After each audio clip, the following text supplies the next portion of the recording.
বিশাল প্রশান্ত মহাসাগরের নীল জলে ছড়িয়ে থাকা এক সমুদ্র সভ্যতা। 17,000-এরও বেশি দ্বীপ, দৃষ্টিনন্দন প্রাকৃতিক সৌন্দর্য, আগ্নেয়গিরি, বৈচিত্র্যময় সংস্কৃতি, ধর্মীয় সম্প্রীতি এবং দক্ষিণ পূর্ব এশিয়ার সবচেয়ে বড় অর্থনীতির দেশ। নিশ্চয়ই বুঝে গেছেন কোন দেশটির কথা বলছি। হ্যাঁ, এই অবিশ্বাস্য দেশের নাম ইন্দোনেশিয়া।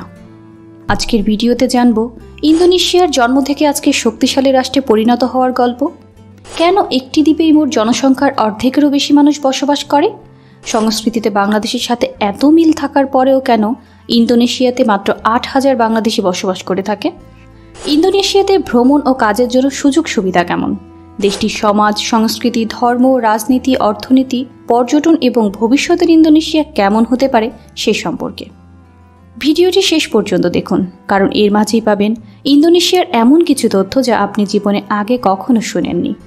বিশেষ করে বালি দ্বীপের এক রহস্য আর নতুন রাজধানী নিয়ে বিশ্বের সবচেয়ে বড় প্ল্যান যা আপনাকে চমকে দেবে। 30 কোটি মানুষের বসবাস, 300+ জাতিগোষ্ঠী, 17,000+ দ্বীপ, 700+ ভাষা, 130-এর বেশি সক্রিয় আগ্নেয়গিরি আর পৃথিবীর সবচেয়ে সুন্দর কিছু দ্বীপ এখানেই। তাহলে চলুন এই অসাধারণ দেশটাকে এক্সপ্লোর করি। শুরু করি একেবারে গোড়ার দিক থেকে। ইন্দোনেশিয়া আসলে কোথায়? এই দেশের ভূগোল এত অনন্য কেন? ইন্দোনেশিয়া দক্ষিণ পূর্ব এশিয়া আর ওশেনিয়া মহাদেশের মাঝখানে অবস্থিত দ্বীপরাষ্ট্র, একদম বিশ্ব বাণিজ্যের ক্রসিং পয়েন্টে। এক কথায় এশিয়া, অস্ট্রেলিয়া আর প্রশান্ত মহাসাগরের মাঝের সোনার সেতু। দেশটি মালয় দ্বীপপুঞ্জের প্রায় 17,000-এরও বেশি দ্বীপ নিয়ে গঠিত। এর মধ্যে প্রায় 6,000+ দ্বীপে মানুষ বাস করে। 5টি বৃহৎ দ্বীপ দেশটির প্রায় 90% আয়তন গঠন করেছে। এগুলি হল সুমাত্রা, জাভা, সুলাওয়েসি, বর্নিও, কালিমান্তান ও নিউগিনি। দেশটির রাজধানী শহর অবস্থিত জাভা দ্বীপে। এখানেই অর্ধেকের বেশি অধিবাসীর বাস। এটি বিশ্বের সর্বাধিক জনবহুল দ্বীপ। পূর্বে সুমাত্রা থেকে পশ্চিমে নিউগিনি পর্যন্ত ইন্দোনেশিয়া প্রায় 5,150 কিলোমিটার দীর্ঘ আর উত্তর দক্ষিণে এর দৈর্ঘ্য প্রায় 2,000 কিলোমিটার। 19,04,569 বর্গ কিলোমিটার আয়তন বিশিষ্ট ইন্দোনেশিয়া বিশ্বের বৃহত্তম দ্বীপপুঞ্জীয় রাষ্ট্র এবং আয়তনের নিরীক্ষে দক্ষিণ পূর্ব এশিয়ার বৃহত্তম ও বিশ্বের 14তম বৃহত্তম দেশ। ভূমির পরিমাণ 23.62%, জলভূমি 76.38%, উপকূলীয় রেখা 54,720 বর্গ কিলোমিটার, বর্ডার মালয়েশিয়ার সাথে 2019 কিলোমিটার, পাপুয়া নিউগিনির সাথে 824 কিলোমিটার, পূর্ব তিমুরের সাথে 253 কিলোমিটার, সর্বোচ্চ বিন্দু পুনকাক জায়া 4,884 মিটার, সর্বনিম্ন বিন্দু সমুদ্রপৃষ্ঠ 0 মিটার, দীর্ঘতম নদী কাপুয়াস 1,143 কিলোমিটার, বৃহত্তম লেক টোবা 1,130 বর্গ কিলোমিটার। জলবায়ু বেশিরভাগই গ্রীষ্মমণ্ডলীয় রেইন ফরেস্ট।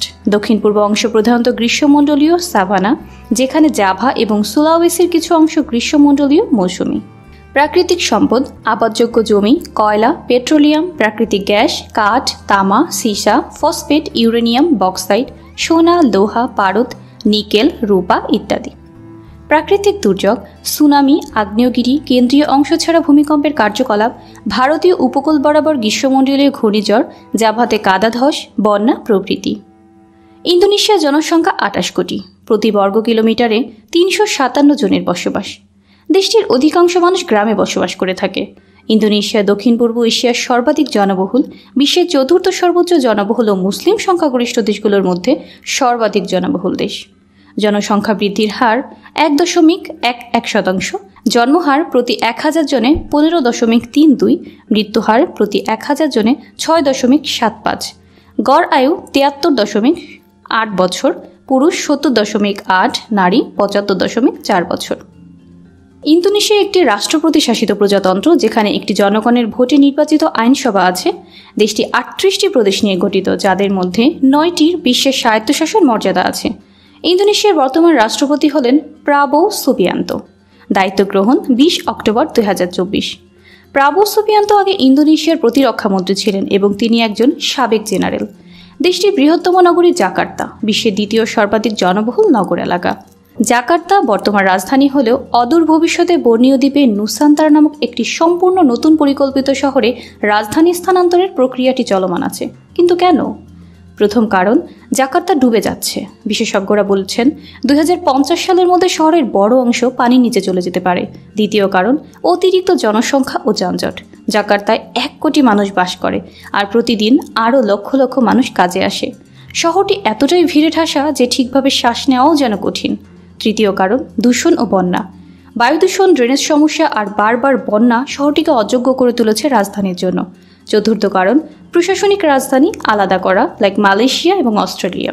অনেক দেশ রাজনৈতিক ও প্রশাসনিক রাজধানী আলাদা করেছে, যেমন Malaysia Kuala Lumpur, Putrajaya, Australia Melbourne, Canberra. ইন্দোনেশিয়াও চায় তাদের প্রশাসনিক রাজধানী আলাদা করতে। নতুন প্রস্তাবিত রাজধানীর নাম নুসান্তারা। অবস্থান বর্নিও দ্বীপের পূর্ব কালিমান্তান অঞ্চল। পরিবেশ বান্ধব, স্মার্ট অ্যান্ড গ্রিন সিটি হিসেবে নির্মাণ। নতুন রাজধানীর প্রত্যাশা, জাকার্তার চাপ কমানো, সবুজ ও ভবিষ্যৎবান্ধব প্রশাসনিক শহর, ভূমিকম্প ও পরিবেশ ঝুঁকি কম। এছাড়া সুরাবায়া, বান্দুং, মেদান ও বেক্সাই আরও কয়েকটি গুরুত্বপূর্ণ শহর।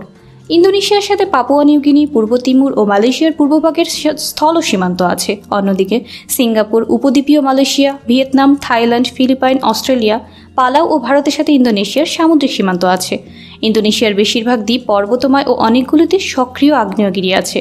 ভূমিকম্প খুবই সাধারণ। আপনারা অবশ্যই অবগত আছেন 2004 সালের ভয়াবহ ভূমিকম্প সম্পর্কে। 2004 সালের 26 ডিসেম্বর ইন্দোনেশিয়ার সুমাত্রা দ্বীপের উপকূলে 9.1 মাত্রার ভয়াবহ ভূমিকম্প আঘাত হানে, যা আধুনিক ইতিহাসের সবচেয়ে শক্তিশালী ভূমিকম্পের একটি। ভূমিকম্পের কেন্দ্র ছিল সমুদ্রের নিচে, যার ফলে মাত্র কয়েক মিনিটের মধ্যেই সুনামি সৃষ্টি হয়ে ভারত মহাসাগরে ঘিরে থাকা বাংলাদেশ সহ 14টিরও বেশি দেশে আছড়ে পড়ে। ইন্দোনেশিয়ার আচেহ প্রদেশ ছিল সবচেয়ে বেশি ক্ষতিগ্রস্ত। শহর, গ্রাম, জীবন সব এক মুহূর্তে তছনছ হয়ে যায়। এই দুর্যোগে প্রায় 2,30,000 মানুষের মৃত্যু ঘটে, যার বিশাল অংশই ছিল ইন্দোনেশিয়ার। লাখ লাখ মানুষ গৃহহীন হয়ে পড়ে, অবকাঠামো ধ্বংস হয়ে যায় এবং অঞ্চলটির ইতিহাস পাল্টে যায় চিরতরে। এই ঘটনা শুধু একটি প্রাকৃতিক দুর্যোগ ছিল না, এটি বিশ্বকে দেখিয়ে দেয় প্রস্তুতির অভাব, মানবিক সহায়তার গুরুত্ব এবং প্রকৃতির সামনে মানুষের অসহায়ত্ব। পরবর্তী বছরগুলোতে ইন্দোনেশিয়ায় সুনামি সতর্কীকরণ ব্যবস্থা ও দুর্যোগ ব্যবস্থাপনায় বড় ধরনের পরিবর্তন আনা হয়, যেন এমন ট্র্যাজেডি আর কখনো দেখতে না হয়। দেশের জলবায়ু তপ্ত ও আর্দ্র। বৃহৎ জনসংখ্যা ও ঘনবসতিপূর্ণ অঞ্চল থাকা সত্ত্বেও ইন্দোনেশিয়াতে বহুসংখ্যক বিরাট বন্য এলাকা আছে, যেগুলি বিশ্বের সর্বোচ্চ স্তরের জীববৈচিত্র্যের আশ্রয়স্থল। ইন্দোনেশিয়া রহস্যময় দ্বীপের দেশ। 17,000-এরও বেশি দ্বীপ নিয়ে গঠিত এই দেশটি পৃথিবীর অন্যতম জীববৈচিত্র্য ভাণ্ডার। বিশ্বের মাত্র 1% ভূমি দখল করলেও পৃথিবীর পরিচিত উদ্ভিদ ও প্রাণীর 10%-এর বেশি শুধু এই দেশটিতে বাস করে। এখানকার ঘন রেইন ফরেস্ট, আগ্নেয় দ্বীপ, প্রবাল প্রাচীর আর অনন্য আবহাওয়া মিলিয়ে সৃষ্টি করেছে অসাধারণ এক ইকোসিস্টেম। সুমাত্রা, বর্নিও, পাপুয়া প্রতিটি দ্বীপেই রয়েছে আলাদা প্রাণীকুল ও প্রকৃতি। ইন্দোনেশিয়ার প্রাণী জগতের মুকুট কমোডো ড্রাগন, পৃথিবীর সবচেয়ে বড় গিরগিটি। এদের মতো আর কোথাও নেই। বন্যপ্রাণীর আরেক অমূল্য সম্পদ ওরাং ওটান, মানুষ জাতির সবচেয়ে কাছের আত্মীয়দের অন্যতম, কিন্তু বন ধ্বংস আর পাচারের কারণে আজ বিলুপ্তির পথে। সুমাত্রান টাইগার বাঘের সবচেয়ে বিরল উপপ্রজাতি, শুধু সুমাত্রায় পাওয়া যায়। সুমাত্রান হাতি, বনাঞ্চলে বাস করা এশিয়ান হাতির একটি বিরল উপপ্রজাতি। সুমাত্রান গন্ডার, বিশ্বের সবচেয়ে ছোট ও সবচেয়ে বিপন্ন গন্ডার প্রজাতি। জাভান গন্ডার একসময় এশিয়া জুড়ে ছিল, এখন প্রায় শুধু জাভার উজুং কুলন ন্যাশনাল পার্কে সীমাবদ্ধ। জাভান চিতাবাঘ জাভা দ্বীপের স্থানীয় ও বিপন্ন প্রজাতি। স্থলভাগের পাশাপাশি সাগরেও ইন্দোনেশিয়া এক স্বর্গ। বিশ্বের সবচেয়ে বড় সামুদ্রিক জীববৈচিত্র্যের অঞ্চল কোরাল ট্রায়াঙ্গেলের কেন্দ্রবিন্দু এটি। রয়েছে 550-টিরও বেশি প্রজাতির প্রবাল এবং হাজার হাজার মাছ ও সামুদ্রিক প্রাণী। তবে এই সৌন্দর্যের উপর ঝুলছে হুমকির ছায়া। বনজার, অবৈধ বন্যপ্রাণীর বাণিজ্য, সমুদ্র দূষণ আর জলবায়ু পরিবর্তন। ইতিমধ্যে অনেক প্রজাতি বিপন্নের তালিকায়। তবুও আশা আছে। স্থানীয় জনগোষ্ঠী, সংরক্ষণবিদ আর সরকার একসঙ্গে কাজ করছে প্রকৃতি রক্ষায়। বন পুনরুদ্ধার, জাতীয় উদ্যান, সমুদ্র সংরক্ষণ এলাকা এবং বিপন্ন প্রাণীর প্রজনন কর্মসূচির মাধ্যমে। ইন্দোনেশিয়ার প্রকৃতি শুধু দৃশ্যমান সৌন্দর্য নয়, এটি এই গ্রহের পরিবেশগত ভারসাম্যের একটি গুরুত্বপূর্ণ অংশ। তাই এই ধনভাণ্ডার রক্ষা করা আমাদের সবার দায়িত্ব। কিন্তু এই সুন্দর দেশের নিচেই লুকিয়ে আছে ভয়ঙ্কর শক্তি, কারণ ইন্দোনেশিয়া বসে আছে প্যাসিফিক রিং অফ ফায়ারে। এখানে আছে 130-টিরও বেশি সক্রিয় আগ্নেয়গিরি, যে কোনো মুহূর্তে বিস্ফোরণ ঘটাতে পারে। কিন্তু প্রকৃতি যেন ভারসাম্য রক্ষা করেছে। একদিকে ভয়ঙ্কর আগ্নেয়গিরি আর অন্যদিকে বিশ্বের সবচেয়ে সুন্দর সমুদ্র সৈকত, প্রবাল প্রাচীর, রেইন ফরেস্ট আর অনবদ্য বন্যপ্রাণীর আবাস। ইন্দোনেশিয়ার জঙ্গল এত ঘন যে এখনও অনেক অজানা প্রজাতি সেখানে আবিষ্কার হচ্ছে, এবং মজার ব্যাপার, দেশটির সমুদ্র সীমা ভূমির চেয়ে অনেক বেশি। এখন প্রশ্ন হলো, এই বিশাল দ্বীপ সভ্যতার ইতিহাস কিভাবে তৈরি হলো? ইন্দোনেশিয়ার ইতিহাস হাজার হাজার বছরের পুরনো, যেখানে প্রাচীন সাম্রাজ্য, বিদেশি বণিকরা এবং যুদ্ধ বিগ্রহ সব মিলিয়ে দেশকে তৈরি করেছে। এবং বিশ্বাস করুন, এই ইতিহাস শুনলে আপনি বিস্মিত হবেন। ঐতিহাসিক নুসান্তারা বা ইন্দোনেশীয় দ্বীপপুঞ্জটি কমপক্ষে 7ম শতাব্দী থেকেই বাণিজ্যের জন্য মূল্যবান অঞ্চল হয়ে ওঠে। সে সময় সুমাত্রার শ্রীবিজয় ও পরবর্তীতে জাভার মাজাবাহিত রাজ্যগুলি মূল চীন ভূখণ্ড ও ভারতীয় উপমহাদেশের সাথে বাণিজ্যিক সম্পর্ক গড়ে তোলে। পরবর্তীতে 1300 শতক থেকে সুন্নি মুসলমান ব্যবসায়ী ও সুফি পণ্ডিতদের পৃষ্ঠপোষকতায় এখানে ইসলাম ধর্মের প্রচলন ঘটে। 1600 শতকে আসে ইউরোপীয়রা। ডাচ ইস্ট ইন্ডিয়া কোম্পানি এবং পরে ডাচ রাজত্ব প্রায় 350 বছর দেশ শাসন করে। তাদের কাছে ছিল সম্পদ, কাঁচামাল, বাণিজ্য। দ্বিতীয় বিশ্বযুদ্ধের সময় জাপান দখল করে নেয় দেশটি। এই কঠিন সময় দেশটি পেল স্বাধীনতার স্বপ্নের আগুন। 1945 সালে সুকার্নো ও মোহাম্মদ হাত্তা স্বাধীনতা ঘোষণা দিলেন। স্বাধীনতার পর শুরু হলো রাজনৈতিক উত্তাল সময়। সুকার্নোর গাইডেড ডেমোক্রেসি, সুহার্তো নিউ অর্ডার। 1998 সালে প্রতিষ্ঠিত হয় গণতন্ত্র। এখন ইন্দোনেশিয়া হচ্ছে দক্ষিণ প্রশান্ত অঞ্চলের শক্তিশালী রাষ্ট্র। এক নজরে ইন্দোনেশিয়ার হিস্ট্রিক্যাল গঠন। হিন্দু ও বৌদ্ধ সাম্রাজ্য 2য় শতাব্দী, ইসলামী সালতানাত 1300 শতাব্দী, Dutch east India company 20 March 1602, Dutch east Indies 1 জানুয়ারি 1800, জাপানি দখল 9 মার্চ 1942, স্বাধীনতার ঘোষণা 17 আগস্ট 1945, সার্বভৌমত্ব ফিরে পাওয়া 27 ডিসেম্বর 1949, গণতান্ত্রিক প্রজাতন্ত্র ঘোষণা 17 আগস্ট 1950। ইন্দোনেশিয়া হল গণতান্ত্রিক প্রজাতন্ত্র। এখানে রাষ্ট্রপ্রধান এবং সরকার প্রধান দুটি ভূমিকাতেই প্রেসিডেন্ট। দেশটি 3 স্তরের প্রশাসন দ্বারা পরিচালিত হয়: কেন্দ্র, প্রদেশ ও স্থানীয় সরকার। 1998 পর দেশটি রিফরমেশন এরাতে প্রবেশ করে এবং গণতন্ত্র মজবুত হয়। আজ দেশটিতে রাজনৈতিক দল, মিডিয়া এবং নাগরিক স্বাধীনতার চর্চা তুলনামূলকভাবে উন্মুক্ত। তবে দুর্নীতি, প্রশাসনিক দুর্বলতা ও স্থানীয় রাজনীতির চ্যালেঞ্জ এখনও রয়ে গেছে। ইন্দোনেশিয়ার সমাজ অবিশ্বাস্য বৈচিত্র্যময়। এখানে রয়েছে 300টির বেশি জাতিগোষ্ঠী, 700টিরও বেশি ভাষা। তবু সবাইকে একসাথে ধরে রেখেছে একটি মূল মন্ত্র, ভিনিক্কা টুঙ্গাল ইকা, অর্থাৎ বৈচিত্র্যের মধ্যেই ঐক্য। সরকার ঘোষিত 6টি ধর্ম হল ইসলাম, খ্রিস্টানদের 2টি গ্রুপ প্রোটেস্ট্যান্ট ও ক্যাথলিক, হিন্দু, বৌদ্ধ ও কনফুসীয়। জনসংখ্যার 86.1% মুসলিম, খ্রিস্টান ধর্মানুসারে 8.7% এবং হিন্দু ধর্মাবলম্বীর সংখ্যা 3%। বর্তমানে এখানকার সংখ্যাগরিষ্ঠ লোক ইসলাম ধর্মাবলম্বী। ইন্দোনেশিয়া মিশ্র সংস্কৃতির দেশ। দেশটিতে ব্যাপক সাংস্কৃতিক ভিন্নতা রয়েছে। আরবীয়, ভারতীয়, চীনা, মালয় ও ইউরোপীয় সংস্কৃতির মিশেল রয়েছে জীবনাচরণে। আদিবাসী দ্বীপবাসীদের সংস্কৃতির সাথে এখানে বাণিজ্য করতে আসা এশীয় ও ইউরোপীয় লোকদের সংস্কৃতির মিলন ঘটেছে। রাজনীতি ও সমাজে বৈচিত্র্য যেমন রয়েছে, ঠিক তেমনই দেশের অর্থনীতি এখন পুরো অঞ্চলে একটি শক্তিশালী খেলোয়াড় হয়ে উঠেছে। চলুন দেখি ইন্দোনেশিয়া কিভাবে দক্ষিণ পূর্ব এশিয়ার অর্থনৈতিক পাওয়ার হাউস হলো। ইন্দোনেশিয়া দক্ষিণ পূর্ব এশিয়ার সবচেয়ে বড় অর্থনীতি। 2025 সালের রিপোর্ট অনুযায়ী দেশটির নমিনাল জিডিপি $1.44 ট্রিলিয়ন, যা সকল দেশের হিসেবে 16তম বৃহত্তম। পার ক্যাপিটা নমিনাল জিডিপি মাথা পিছু আয় $5,027 মার্কিন, যা সকল দেশের হিসেবে 117তম। IMF এর তথ্য অনুযায়ী পার্সিং পাওয়ার প্যারিটিতে দেশটির জিডিপি প্রায় $5 ট্রিলিয়ন মার্কিন, যা সকল দেশের হিসেবে 7ম। পার্সিং পাওয়ার প্যারিটিতে পার ক্যাপিটা জিডিপি $17,612 মার্কিন, যা 103তম বৃহত্তম। অর্থাৎ এই হিসেবে দেশটি তেমন এগিয়ে নেই। এই তথ্য থেকে জানা গেল দেশটি পার্সিং পাওয়ার প্যারিটিতে দাপট দেখালেও নমিনাল জিডিপিতে অনেক পিছিয়ে আছে। দেশটির বাণিজ্য, কৃষি, শিল্প ও সেবা খাত ক্রমবর্ধমান। এটি G20-র সদস্য এবং অঞ্চলীয় পাওয়ার হাউস হিসেবে বিবেচিত। অর্থনীতির সবচেয়ে বড় খাত হল শিল্প। প্রধান অর্থনৈতিক খাতগুলো হল কৃষি, শিল্প, পর্যটন, সেবা ও ডিজিটাল অর্থনীতি। কৃষি 13.5%। দেশটির প্রধান উৎপাদিত কৃষি পণ্যগুলির মধ্যে পাম অয়েল, রাইস, কফি উল্লেখযোগ্য। ইন্দোনেশিয়া বিশ্বের সবচেয়ে বড় পাম অয়েল রপ্তানিকারক। শিল্প 45.6%। দেশটির প্রধান শিল্প পণ্যগুলির মধ্যে টেক্সটাইল, জুতা, ইলেকট্রনিক্স বড় জায়গা দখল করে আছে। এছাড়া পর্যটন খাত দেশটির অর্থনীতিতে ভূমিকা রেখেছে। পর্যটন কেন্দ্রগুলোর মধ্যে অন্যতম হল বালি, রাজা রামপাট, লম্বক বিশ্ব পর্যটকদের আকর্ষণ। সেবা ও ডিজিটাল অর্থনীতি 40%। স্টার্টআপ ও অনলাইন ব্যবসা দ্রুত বৃদ্ধি পাচ্ছে। জাতীয় আয়ে কৃষির অবদান তৃতীয় হলেও 42%-রও বেশি মানুষ কৃষিতে নিয়োজিত। দেশের কর্মক্ষম মানুষের সংখ্যা 11.20 কোটি। ইন্দোনেশিয়া সমৃদ্ধ প্রাকৃতিক সম্পদের দেশ। কয়লা, গ্যাস, তেল, পাম অয়েল বিশ্ববাজারের প্রধান রপ্তানিকারক। সমুদ্র সম্পদও বিপুল, তাই ব্লু ইকোনমিতে দেশ এগিয়ে যাচ্ছে। তবে অর্থনীতি চ্যালেঞ্জবিহীন নয়। দারিদ্র্য, দুষ্প্রাপ্যতা ও স্থানীয় বৈষম্য, দুর্নীতি ও প্রশাসনিক বাধা অর্থনীতির প্রধান চ্যালেঞ্জ। তবু প্রযুক্তি, অবকাঠামো উন্নয়ন, নতুন রাজধানী পরিকল্পনা সব মিলিয়ে ইন্দোনেশিয়া ভবিষ্যতের জন্য প্রস্তুত। ইন্দোনেশিয়ার টাকার নাম হল ইন্দোনেশিয়ান রুপিয়া। ওয়ার্ল্ড কারেন্সি র্যাঙ্কিংয়ে ইন্দোনেশিয়ান রুপিয়ার অবস্থান 160তম। 1 টাকা দিয়ে ইন্দোনেশিয়ায় খুব ছোটোখাটো জিনিসও প্রায় পাওয়া যায় না। ইন্দোনেশিয়ায় দৈনন্দিন জিনিসের দাম 10 অথবা 100,000 রুপিয়ার হয়। সহজ উদাহরণ, ধরুন আপনি ইন্দোনেশিয়ায় একটি সাধারণ খাবার কিনলেন যার দাম 30,000 রুপিয়া। এটি বাংলাদেশি টাকার প্রায় 180 থেকে 200 টাকা।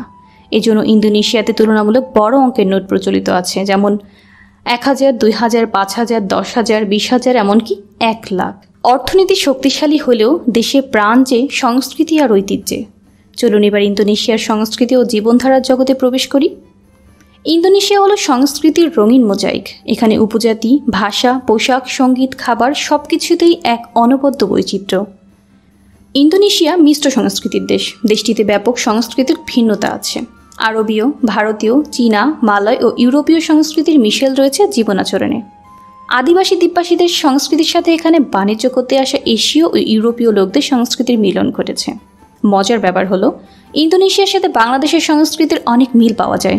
দুই দেশের মধ্যে খাবার, ঐতিহ্য, পরিবার, ধর্মীয় সহাবস্থান সবকিছুর মধ্যেই যেন দেখা যায় এক অদৃশ্য সাংস্কৃতিক বন্ধন। ইন্দোনেশিয়া বিশ্বের সবচেয়ে মুসলিম সংখ্যাগরিষ্ঠ দেশ, আর বাংলাদেশও একটি মুসলিম প্রধান দেশ। কিন্তু শুধু ইসলাম নয়, দুই দেশেই হিন্দু, বৌদ্ধ, খ্রিস্টান সহ বিভিন্ন ধর্ম শান্তিপূর্ণভাবে পাশাপাশি বসবাস করে। ধর্মীয় উৎসব, ঐতিহ্য ও আচার অনুষ্ঠানে পারস্পরিক সম্মান দুই দেশের মানুষের মাঝে মিলিয়ে দেয় মন ও মানসিকতা। খাবারের মিল সবচেয়ে নজরকাড়া। বাংলাদেশের মতোই ইন্দোনেশিয়ার খাবারের মূল পরিচয় ভাত, মাছ ও মশলা। বাংলাদেশে যেমন ভাত, মাছ, ভর্তা, ভাজি, ডাল, ইন্দোনেশিয়ায় তেমন জনপ্রিয় নাসি বা ভাত, ইকান, মাছ, সাম্বাল, ঝাল, চাটনি বা বিভিন্ন মশলা জাতীয় রান্না। দুই দেশেই খাবার শুধু পেট ভরানোর জন্য নয়, বরং সংস্কৃতি ও আতিথেয়তার প্রতীক। বাংলাদেশের মতোই ইন্দোনেশিয়ার মানুষ শালীন পোশাক, পারিবারিক বন্ধন ও বয়োজ্যেষ্ঠদের সম্মানকে অত্যন্ত গুরুত্বপূর্ণ মনে করে। বিয়ে, পারিবারিক সিদ্ধান্ত, অনুষ্ঠান সবকিছুতেই পরিবারের ভূমিকা বড়। সমাজ ও পরিবার দুই দেশেই মানুষের পরিচয়ের মূল ভিত্তি। ইতিহাস বলছে দুই দেশেই ভারতীয়, আরব ও মুসলিম বাণিজ্য সংস্কৃতির গভীর প্রভাব রয়েছে। এশিয়ার সামুদ্রিক বাণিজ্যের মাধ্যমে সংস্কৃতি, ধর্ম ও খাবারের রীতিনীতি বিনিময় হয়েছে শত শত বছর আগে থেকেই। তাই দূরত্ব হলেও ঐতিহাসিক যোগসূত্র দু দেশকে সাংস্কৃতিকভাবে কাছে এনেছে। তবে এত মিল থাকার পরও ইন্দোনেশিয়াতে খুব বেশি বাংলাদেশি দেখতে পাওয়া যায় না। দেশটিতে 8,000-এর মতো বাংলাদেশি বসবাস করে থাকে। এর কারণ হলো ইন্দোনেশিয়া নিজেই অধিক জনসংখ্যার দেশ। দেশটিতে কাজের জন্য নিজেদের শ্রমিকই যথেষ্ট।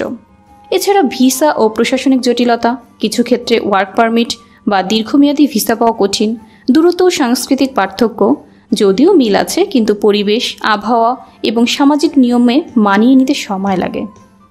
ইন্দোনেশিয়াতে দক্ষতা থাকলে যে কাজগুলোতে লোকবল নিয়োগ দিয়ে থাকে, শিক্ষাক্ষেত্রে teaching, online freelancing, Bangladeshi restaurant, hotel, garments sector, IT ও ডিজিটাল মার্কেটিং, সাজেশনে থাকলে, দক্ষতা থাকলে সহজেই চাকরি পাওয়া যায়।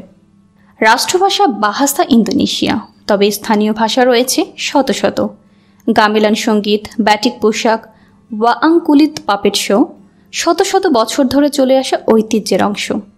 ইন্দোনেশিয়ান খাবার ঠিক এক রঙের বিস্ফোরণ।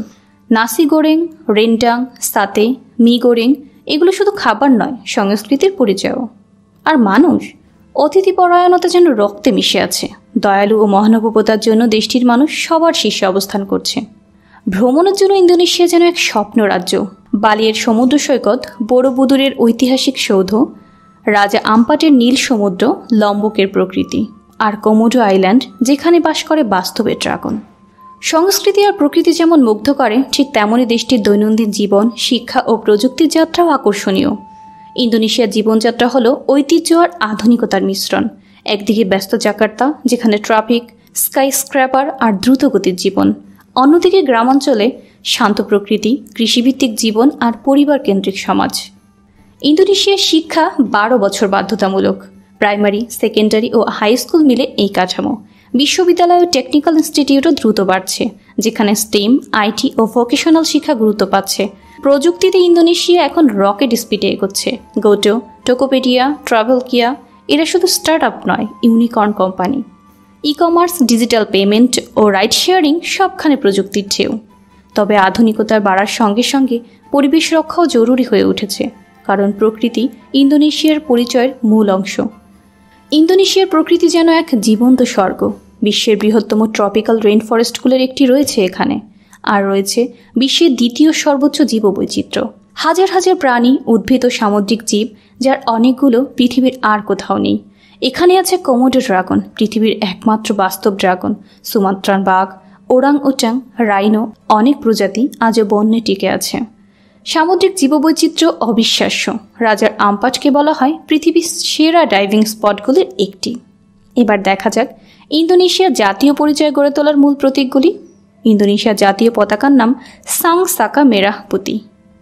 লাল ও সাদা রঙের মিশ্রণে তৈরি ইন্দোনেশিয়ার পতাকা। লাল রং সাহস ও ত্যাগ, আর সাদা পবিত্রতা ও সত্যের প্রতীক। এই পতাকা প্রথম উত্তোলন করা হয় 1945 সালের স্বাধীনতার দিনে। জাতীয় প্রতীক গরুড়া পঞ্চশীলা, একটি কিংবদন্তির পাখি যা শক্তি, স্বাধীনতা ও জাতীয় মূল্যবোধকে ধারণ করে। এর বুকের ঢালে রয়েছে দেশের মূল দর্শন সুকার্নোর পাঞ্চশীলা, যা 5টি মূল্যবোধের ওপর ভিত্তি করে দেশ পরিচালিত হয়। ইন্দোনেশিয়া আজ শুধু আঞ্চলিক নয়, বিশ্বমঞ্চেও একটি গুরুত্বপূর্ণ শক্তি। G20 সদস্য, এশিয়ানের নেতৃত্ব, শান্তিরক্ষা মিশনে অবদান, সব মিলিয়ে দেশের উপস্থিতি এখন বেশ উল্লেখযোগ্য। 2024 থেকে 2045 গোল্ডেন ইন্দোনেশিয়া ভিশন, যেখানে লক্ষ্য উন্নত ও সমৃদ্ধ দেশে পরিণত হওয়া। প্রযুক্তি, শিক্ষা, অর্থনীতি ও অবকাঠামো, এই 4 স্তম্ভে এগোচ্ছে দেশ। চ্যালেঞ্জ অবশ্যই আছে, পরিবেশ রক্ষা, দুর্নীতি, শিক্ষা ও প্রযুক্তিতে সমতা নিশ্চিত করা, এগুলোই ভবিষ্যতের বড় পরীক্ষা। কিন্তু দেশের তরুণ প্রজন্ম উদ্ভাবন আর ঐক্য দেখাচ্ছে। ইন্দোনেশিয়া আগামী দশকে আরও উজ্জ্বল হয়ে উঠবে। ইন্দোনেশিয়া শুধু একটি দেশ নয়, বরং দ্বীপ সভ্যতার এক বিস্ময়, যেখানে রয়েছে শত ভাষা, শত সংস্কৃতি, হাজার বছরের ইতিহাস, প্রাকৃতিক সৌন্দর্য এবং ভবিষ্যতে আরও উজ্জ্বল হয়ে ওঠার অপরিসীম সম্ভাবনা। যদি ডকুমেন্টারিটি আপনাদের নতুন কিছু জানাতে সাহায্য করে থাকে, তবে এমন আরও তথ্যভিত্তিক কন্টেন্ট দেখার জন্য সাথে থাকুন। আপনার মতামত জানাতে পারেন। আপনার মতে ইন্দোনেশিয়ার সবচেয়ে অনুপ্রেরণাদায়ক দিক কোনটি?